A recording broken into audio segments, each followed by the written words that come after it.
ጤና ይስጥልኝ ክቡራትና ክቡራን የዩቲዩብ ቻናል ቤተሰቦች የመካከለኛው ምስራቅ ሰበር መረጃዎች ቀጥለዋል። ምሽቱን በርካታ አዳዲስ መረጃዎችም ወጥተዋል። በርከት ያሉ ዓለም አቀፍ መረጃዎች ሰበር ዜናዎች ዩቲዩብ ላይ በፍጥነት እየተጫኑ ነው። መረጃዎቹ ሲጫኑ ቀድሞ ለእናንተ የማስታወቂያ መልእክት ወይም ኖቲፊኬሽን እንዲደርሷችሁ የዩቲዩብ ቻናሌን ሰብስክራይብ በማድረግ የደወል ምልክቷን መጫን አትዘንጉ። ወደ መረጃዎቹ ስናልፍ አሜሪካ በጦርነቱ ልትገባበት እንደሆነ የሚያሳይ ወሳኝ መረጃ ተሰምቷል። ይህም በቀጠናው ላይ ከፍተኛ ድንጋጤ አጭሯል። ይሄውም አሜሪካ ባንከር ቡስተር የተባሉትና በዋናነት የኢራንን የኒውክሌር ተቋማት ከስር ገብተው ያወድማሉ የተባሉ ፈንጂዎችን በብቸኝነት መሸከም የሚችል ቢቱ የተሰኘ ግዙፍ ፈንጂ ጣይ አውሮፕላኗን ከግዛቷ አንቀሳቅሳ በአንድ በረራ ብቻ ኢራንን ማጥቃት በምትችልበት ርቀት ላይ አውሮፕላኖቿን መቆሟ ተነግሯል። ይህንን ተከትሎ ኢራን ማንኛውንም አይነት ከፍተኛ የሆነ ጥቃት እንደምትሰነዝር አስታውቃለች። በሌላ በኩል የኢራኑ መንፈሳዊ መሪ አያቶላ አሊ ካሚኒ ከአሁኗ ደቂቃ ጀምሮ በማንኛውም ሰዓት ልገደል እችላለሁ በማለት ተተኪዎቻቸውን መምረጣቸውም ተገልጿል። የኢራኑ መንፈሳዊ መሪ አያቶላ አሊ ካሚኒ ጥቃታችን እያየለ ይሄዳል፣ እጅ አንሰጥም፣ እኛ ብንገደልም ሌሎች አያቶላዎችም ይኖራሉ ብለዋል። አያቶላም ተተኪዎቻቸውን መምረጣቸው ምናልባትም ከፍተኛ የሆነ ጥቃት ለመሰንዘር ማቀዳቸውም ተነግሯል። ከምድር በታች ባለው ቢሮአቸው ሆኖ ከፍተኛ የሆነ ትዕዛዝ እየሰጡ ነው ተብሏል። በሌላ በኩል ደግሞ እንዲሁ ሀውቲዎችም በአሜሪካ በኢራን ላይ ጥቃት የምትሰነዝር ከሆነ የአሜሪካ መርከብ በቀይ ባህር አያልፍም፣ ጥቃት እንሰነዝርበታለን ሲሉ ተደምጠዋል። በሌላ በኩል ደግሞ የእስራኤል ጦር የጦርነቱን ጅማሬ አስመልክቶ የተናገረው ነገር በጣም ግራ አጋቢና ዓለም አቀፍ መገናኛ ብዙሃንን ያነጋገረ ሆኗል። በሌላ በኩል የቱርኩ ፕሬዝዳንት ረሲብ ጣይብ ኤርዶዋን እስራኤልን አስመልክቶ በከፍተኛ ቁጣ በዛሬው ዕለት ንግግር አድርገዋል። እነዚህ አስተዋወቅኳችሁና ሌሎችም በርከት ያሉ መረጃዎችን በዝርዝር አስደምጣችኋለሁ። አብረን እንከታተለው። ሰበር ዜና። የግጭት ዳመናው እየበረታ ባለበት በመካከለኛው ምስራቅ አሁንም ምሽቱን የወጡት መረጃዎች ስጋቱን ይበልጥ ወደ ከፍ አቅጣጫ የሚከቱ ናቸው። አሜሪካ እንደተሰጋው በግጭቱ ልትገባ ቋፍ ላይ ደርሳለች። ይህንንም የሚያረጋግጠው በዛሬው ዕለት አሜሪካ እነዚያን ባንከር ቡስተር የተባሉና በአንድ ጊዜ ከምድር ጥልቅ ገብተው የኢራንን ድብቅ የኒውክሌር ማብላያዎችን ሙሉ በሙሉ ሊያፈነዱ የሚችሉ ባንከር ቡስተር የተባሉ ግዙፍ ፈንጂዎችን መሸከም የሚችሉ ሁለት ግዙፍ አውሮፕላኖች በዛሬው ዕለት ከሀገሯ አሜሪካ አስነስታ በአንድ ሰዓት በረራ ርቀት ላይ ያለምንም ተጨማሪ ነዳጅ ኢራንን ሊያፈነዱ በሚችሉበት ርቀት ላይ እንደተቀመጡ ተነግሯል።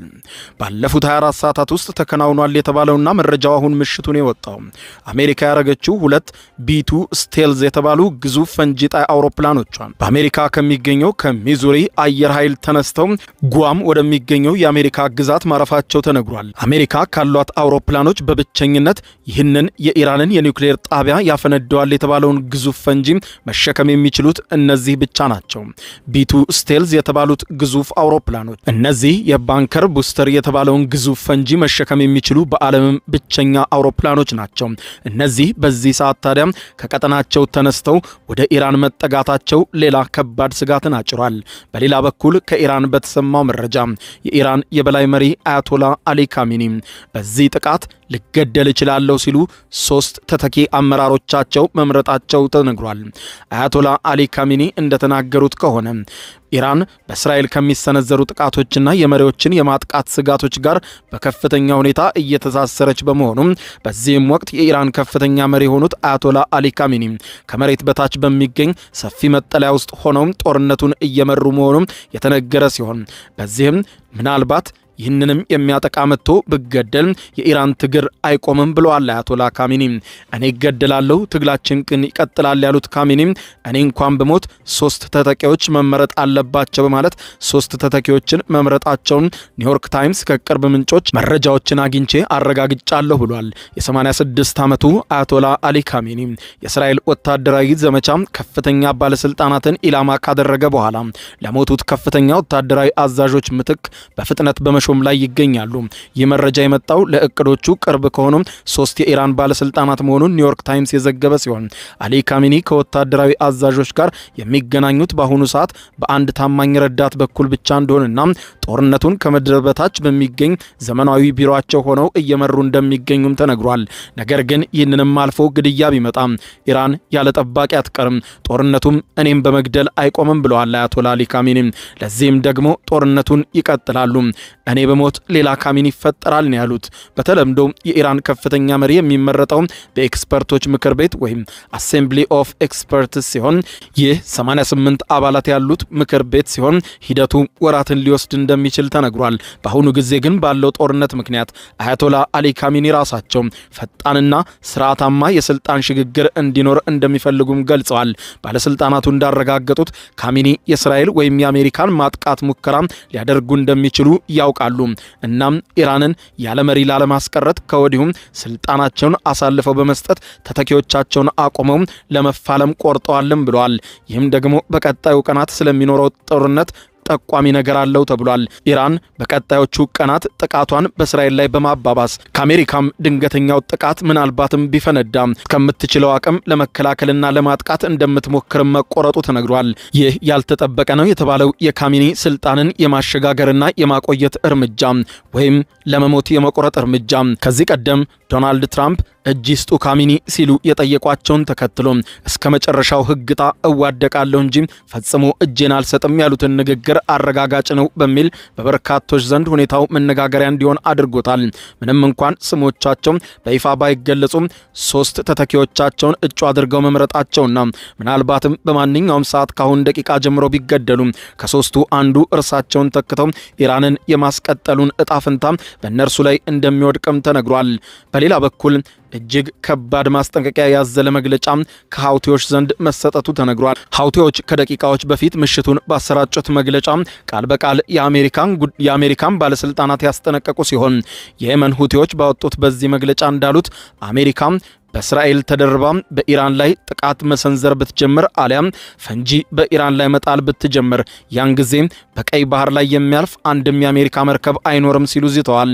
እስራኤል ባለፈው ሳምንት በኢራን የኒውክሌርና ወታደራዊ ጣቢያዎች ላይ ከዚህ በፊት ታይቶ በማይታወቅ ጥቃት የሰነዘረችና በኢራን ላይ ጦርነትና ወረራ የከፈተች ሲሆን ይህንን ተከትሎ ታዲያ በኢራን የሚደገፉት ሃውቲዎች ዛሬ ጠንከር ያለ መግለጫ አውጥተዋል። የእስራኤል ዋነኛ አጋር የሆነችው ዩናይትድ ስቴትስም ጦርነቱን ለመቀላቀል እያሰበች መሆኑና ወሳኝ እርምጃዎችን እየወሰደች መሆኑን ተከትሎ ነው ይህ የሁቲዎች መግለጫ በዛሬው ዕለት የወጣው።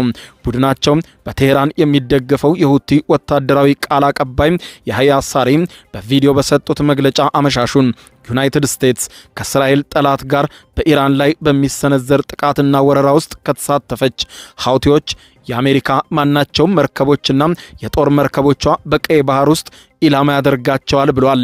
የአሜሪካ የጦርም ሆነ የሲቪል መርከብ በዚህ በቀይ ባህር ቀጠና እንዳያልፍ እናደርጋለን ብለዋል። የየመን ሰፊ ቦታዎችን የሚቆጣጠሩት ሁቲዎች ከጥቅምት 2023 ጀምሮ በሐማስና በእስራኤል መካከል እየተደረገ የነበረውን ጦርነት ተከትሎ ሁቲዎች ሐማስን በመደገፍ እስራኤልን ሲወጉ ቆይተዋል።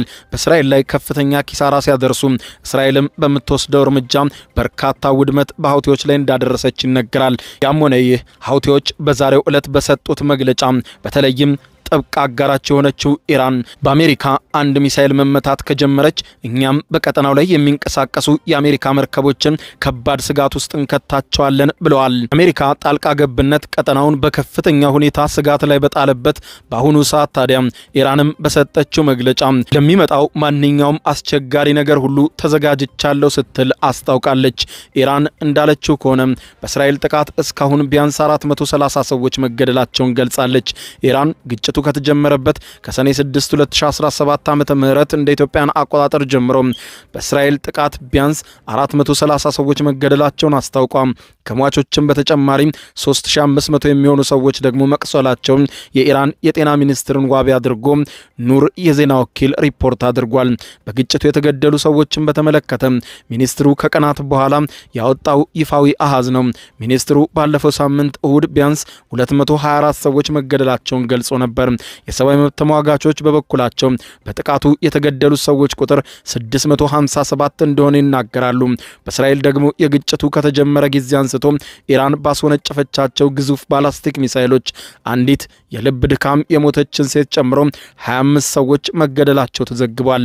እንዲሁም 2517 እስራኤላውያን መቁሰላቸውም በዘገባው ላይ ተመልክቷል። ግጭቱ አሁንም በሁለቱም በኩል ተባብሶ የቀጠለ ሲሆን ኢራን ለሚሰነዘርባት ማንኛውም ጥቃት እጥፍ ድርፍ አጸፋ እንደምትሰጥ ከማስጠንቀቅም በላይ የአሜሪካ ጣልቃ ገብነት ከተከሰተ በቀጠናው ላይ የሲኦል ደጆች ይከፈታሉ በማለት አስጠንቅቃለች። በሌላ በኩል ኃይለ ቃል ጭምር በመጠቀም እስራኤልን የኮነኑት የቱርኩ ፕሬዝዳንት ረሲብ ጣይብ ኤርዶዋን ናቸው። ኤርዶዋን በዛሬው ንግግራቸው እሳት ለብሰው እሳት ጎርሰው እስራኤል ለመካከለኛው ምስራቅ ሰላም ትልቅ እንቅፋት ሆናለች ብለዋል። ኢራን አሜሪካ ሊያደርጉት ከነበረው አዲስ ዙር የኒውክሌር ድርድር ሊጀመር ሲል እስራኤል በድንገት በኢራን ላይ ወረራና ጥቃት መፈጸሟም ሆነ ብላ ውይይቱን ለማበላሸት እንደሆነ የቱርኩ ፕሬዝዳንት ረሲብ ጣይብ ኤርዶዋን በዛሬው ዕለት ተናግረዋል። የቱርኩ ፕሬዝዳንት ይህንን ያሉት የኢራን ውጭ ጉዳይ ሚኒስትር በተገኙበት በኢስታንቡል በተካሄደው የዲፕሎማቲክ ጉባኤ ላይ ባደረጉት ንግግር ነው። ኤርዶዋን የእስራኤልን ተግባር የሽፍትነት ተግባር ነው ሲሉ አውግዘዋል። በመካከለኛው ምስራቅን ለማተራመስ እስራኤል እየሞከረች ነው ሲሉ ወቅሰዋል። የኔታንያሁ መንግስት ለአካባቢው ሰላም ትልቅ እንቅፋት መሆኑን እያረጋገጠ ነው ብለዋል ኤርዶዋን። አክለውም የኔታንያሁ መንግስት ሰኔ 6 ላይ የፈጸመውን ጥቃት የድርድር ሂደቱን ለማዳከም ሆነ ተብሎ የታለመ እንደሆነ ቱርክ ታውቃለች ሲሉ ገልጸዋል። በሌላ በኩል በእስራኤል ጥቃት የተመቱት የአያቶላ አሊ ካሜኒ የቅርብ አማካሪ መትረፋቸውና ወደ ስራቸው መመለሳቸውን ኢራን አስታውቃለች። የእስራኤል በቴህራን ጥቃት በጀመረችበት ቀን ከ9 ቀናት በፊት ተመተው የነበሩትና ተገለዋል ተብለው ታስበው የነበረው የኢራኑ ጠቅላይ መሪ አያቶላ አሊ ካሜኒ የቅርብ አማካሪ አሊ ሻምካኒ መትረፋቸውን የኢራን መንግስታዊ ሚዲያ ዘግበዋል። አሊ ሻምፊ ወደ ስራቸው መመለሳቸውን የዘገቡት የኢራን መገናኛ ብዙሃኖች በደረሰባቸው የሰኔ 6 2017 ዓ.ም ጥቃት ጉዳት ቢደርስባቸውም ከጉዳታቸው አገግመዋል ብሏል። የሻምካኒ ማህበራዊ ትስስር ገጻቸው ላይ ዛሬ ጠዋት በተለጠፈ ጽሑፍ ቆስዬ መትረፌ እጣ ፈንታዬ ነበር፣ እናም ተረፍ ያለው ጠላቶቻችን ጥላቻቸውን ይቀጥላሉ። ለኢራን 100 ጊዜ ራሴን እሰዋለሁ፣ አሁንም አልፈራም የሚል ጽሑፍ አስፍረዋል። በሌላ በኩል እስራኤል አዲስ በፈጸመችው ጥቃት የኢራን ጦር ከፍተኛ አዛዥን መግደሏን ይፋ አድርጋለች። የእስራኤል መከላከያ ሚኒስትር እስራኤል ካንትስ አገራቸው በኢራኗ ቆም በተባለችው ከተማ በአፓርታማ ላይ በፈጸመው ድንገተኛ ጥቃት የኢራን ከፍተኛ የጦር አዛዥን ገድያለሁ ብሏል። ሚኒስትሩ አዛዡ ሳኢድ ኢዘዲን ከዚህ ቀደም የእስራኤል ጠላቶችን በማስታጠቅና በገንዘብም ሲደግፉ ነበር ብለዋል። ይህ ለእስራኤል የስለላና የአየር ኃይል ትልቅ ስኬት ነው። ፍትህ ለተገደሉትና ለታጋቾች፣ የእስራኤል ረጅም ክንድ ጠላቶቿን ይደመስሳል ብለዋል። የእስራኤል መከላከያ ሚኒስትር ባወጣው መግለጫ ሳኢድ ኢዛድ የኢራን እስላማዊ አብዮታዊ ዘብ ቅርንጫፍ የሆነው ኃያሉ ቁድስ ፎርስ አባል ነበር። ይህ ቅርንጫፍ በቀጠናው ያሉ የኢራን አጋር ታጣቂዎችን ድጋፍ ማድረግን ጨምሮ በውጭ ሀገራት ያሉ እንቅስቃሴዎችን በበላይነት የሚመክት ተቋም ነው። በሌላ በኩል የአሜሪካው ፕሬዝዳንት ዶናልድ ትራምፕ የሀገራቸው ብሔራዊ መረጃ በኢራን የኒውክሌር መርሃ ግብር ላይ ያለው መረጃ የተሳሳተ ነው ሲሉ ተቹም። ከዚህ ቀደም ሞሳድና ሲአይኤ ያወጣቸው መረጃዎች ሁለቱም የተጣረሱ መሆናቸው አይዘነጋም። ይኸውም የእስራኤሉ የስለላ ድርጅት ሞሳድ ኢራን የኒውክሌር የጦር መሳሪያ ለመታጠቅ 11ኛው ሰዓት ላይ ደርሳለች፣ ጫፍ ላይ ናት በማለት ሞሳድ አስታውቆ ነበር። በአንጻሩ የአሜሪካው የስለላ ድርጅት ሲአይኤ ደግሞ ያገኛቸው የስለላ መረጃዎች ላይ ተንተልሶ እንዳለው ከሆነ ኢራን የኒውክሌር የጦር መሳሪያ ለመታጠቅ አሁን ላይ አትችልም፣ ይበልጡንም የኒውክሌር የጦር መሳሪያ ለመታጠቅም ገና ዓመታት ይወስድባታል፣ የላትም ብሏል። ነገር ግን የአሜሪካው ፕሬዝዳንት ዶናልድ ትራምፕ የሀገራቸውን የስለላ ተቋም ከማመን ይልቅ የእስራኤልን የስለላ ተቋም መረጃ አመልክቷል። ይበልጡኑ ዛሬ በንግግራቸው ትራምፕ የሀገራቸው የአሜሪካ ብሔራዊ መረጃ ደህንነት በኢራን የኒውክሌር መርሃ ግብር ላይ ያለው መረጃ የተሳሳተ ነው ሲሉ ተችተዋል። ይህም ከአሜሪካውያን ዘንድ ከፍተኛ ነቀፋ እንዲነሳባቸው አድርጓል። የአሜሪካ ብሔራዊ መረጃ ዳይሬክተር ኢራን የኒውክሌር የጦር መሳሪያ እየገነባች እንደሆነ የሚጠቁም ምንም መረጃ የለም ማለታቸውን አስመልክቶ ጥያቄ የቀረበላቸው ፕሬዝዳንት ትራምፕ መረጃ የተሳሳተ ነው ብለዋል። የብሔራዊ መረጃ ዳይሬክተር የኢራን የኒውክሌር መርሃ ግብርን ገምግመው የጦር መሳሪያ የሚጠቁም ምንም መረጃ እንደሌላቸው መናገራቸውን ተከትሎ እርስዎ ምን መረጃ አሉት የሚል ጥያቄ ነበር ከጋዜጠኞች የተሰነዘረላቸው። ትራምፕ አሉ ይህ ከሆነ የስለላ ማህበረሰቡ ተሳስቷል። ከመረጃ ማህበረሰቡ ውስጥ ማን ነው እንዲህ አለው ሲሉ ትራምፕ በምላሹ ጥያቄ አቅርበዋል። የጠየቃቸው ሪፖርተር ይህንን ያሉት የብሔራዊ መረጃ ዳይሬክተሯ ቱልሲ ጋባርድ መሆናቸውን በነገሯቸው ወቅትም እሷን ብትሆን ተሳስታለች የሚል ፈጣን ምላሽ ነው የሰጡት። ጋባርድ የአሜሪካ የመረጃ ኤጀንሲዎች ኢራን በአውሮፓውያኑ 2003 እግድ የተጣለባትን የኒውክሌር የጦር መሳሪያ መርሃ ግብር አለመቀጠሏን ማረጋገጣቸውን በመጋቢት ወር ለኮንግረሱ አስረድተው ነበር። ኢራን የኒውክሌር ማበልጸግ ስራዋን ለሲቪል ዓላማዎች እንደምትጠቀምበት ስታስታውቅ ቆይታለች። በሌላ በኩል እስራኤል በኢራን ላይ የወሰደችውን ድንገተኛ ጥቃትና የጦርነቱን ጅማሬ አስመልክቶ የዘገባ እስከተጠናከረበት ሰዓት ድረስ ስትናገር የቆየችው ይኸውም ኢራን የኒውክሌር የጦር መሳሪያ ለማምረት ጫፍ ላይ በመድረሷ ድንገተኛ እርምጃ ለመውሰድ ተገድጃለሁ፣ ራሴን የመከላከል እርምጃ ነው እየወሰድኩ የምገኘው በማለት መግለጹ አይዘነጋም። ነገር ግን አመሻሹን ይህንን የእስራኤልን ንግግር የሚያከሽፍ ንግግር ተሰምቷል። ይኸውም የእስራኤል ጦር በዛሬው ዕለት ይፋ እንዳደረገው መረጃ አመሻሹን ኢራንን ለማጥቃት እስራኤል ለዓመታት አቅዳም ሆን ብላ ስትዘጋጅ እንደነበር ይፋ አድርጓል። የእስራኤል መከላከያ ኃይል በኢራን ላይ ጥቃት ለመፈጸም ለዓመታት ዝግጅት ማድረጉን ነው በዛሬው ዕለት የገለጸው።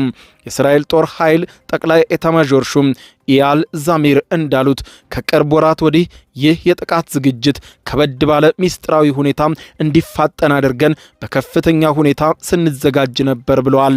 ዝርዝር መረጃ ከመስጠት የተቆጠቡት ኤታማዦር ሹሙ ሁሉም ነገር በድንገት ይሆናል ነበረም ብለዋል። ወታደራዊ ዘመቻው ሊሳካ የቻለው ተግባራዊና ስትራቴጂካዊ ሁኔታዎች በመጣጣማቸው ነው ብለዋል። አክለውም ይህ ጥቃት ቢዘገይ ኖሮ እነዚህ ሁኔታዎች ምናልባት ሊታጡ እንደሚችሉና እስራኤልም አደጋ ውስጥ ልትገባ እንደምትችል እናምናለን ብለዋል። ለከባድና ድንገተኛ ጥቃት ምስጋና ይግባውና ዋናው ጦርነት ተጀመረ ሲሉም የጦርነቱን ጅማሬ አወድሰዋል። በሌላ በኩል ኢራን ዲፕሎማሲውን የምታጤነው የእስራኤል ጥቃት ሲቆም ብቻ ነው ሲሉ የኢራኑ የውጭ ጉዳይ ሚኒስትር አባስ አራግቺ ይፋ አድርገዋል። እኛን ከአሜሪካ ጋር ተደራደሪ ለምትሉን ሀገራት በሙሉ የመጨረሻ መልስ ልስጣችሁ ያሉት አባስ አራግቺ በፍጹም ከአሜሪካ ጋር ድርድር አይኖረንም ብለዋል። ድርድር የሚኖረን እስራኤል የጦር ላንቃዋን ስታጥፍና መግደሏን ስታቆም ነው ብለዋል። ሚኒስትሩም ጥቃት ፈጻሚው ላደረሳቸው አሰቃቂ ወንጀሎች ተጠያቂ ሊሆን ይገባል። እስራኤል ተጠያቂ ባልሆነችበትና ጥቃቱን በቀጠለበት በዚህ ሁኔታ እንዴት ተደራደሩ ትሉናላችሁ የሚል ጥያቄ አቅርበዋል። በሌላ በኩል የፈረንሳዩ ፕሬዝዳንት ኢማኑኤል ማክሮን ከእስራኤል ጋር ያለውን ግጭት ለማስቆም ፈረንሳይን ጨምሮ አውሮፓውያኑ ሀገራት ለኢራን የዲፕሎማሲ ፕሮፖዛል እንደሚያቀርቡ ተናግረው ነበር። በአራት ዋና ዋና ክፍሎች ተዋቅሯል የተባለው ይሄው የፈረንሳይ ፕሮፖዛልም እንዲህ የሚል ነው። የዓለም አቀፉ አቶሚክ ኢነርጂ ኤጀንሲ በኢራን ስራውን በፍጥነት እንዲጀምር፣ የዩራኒየም ማበልጸግ ስራውን ወደ ዜሮ እንዲሸጋገር ኢራን እንድታረጋግጥ፣ የኢራንን የባላስቲክ ሚሳይል እንቅስቃሴ መቆጣጠር፣ በይፋ የባላስቲክ ሚሳይልን በፍጥነት ማምረትን መግታት፣ ኢራን በቀጠናው ላሉት ተዋጊ ቡድኖች የምታደርገውን የገንዘብ ድጋፍ መገደብ፣ በኢራን ውስጥ ያሉ ታጋቾችን ነጻ ማውጣት፣ ይህም ማለት ደግሞ በኢራን እስር ቤት ውስጥ የሚገኙ የውጭ ሀገራት ዜጎች ታሳሪዎችን በፍጥነት መልቀቅ የሚለውን ይጨምራል። ግጭቱ ደም አፋሳሽ ነው። ውጊያውም ዓለምን ሰቅዞ ያዘ። በጉዳዩ ዙሪያ ተጨማሪ መረጃዎችን ከሰዓታት በኋላ ይዤላችሁ የምቀርብ ይሆናል። እስከዚያው በያለንበት የዓለም ዳር ቸር እንቆይ።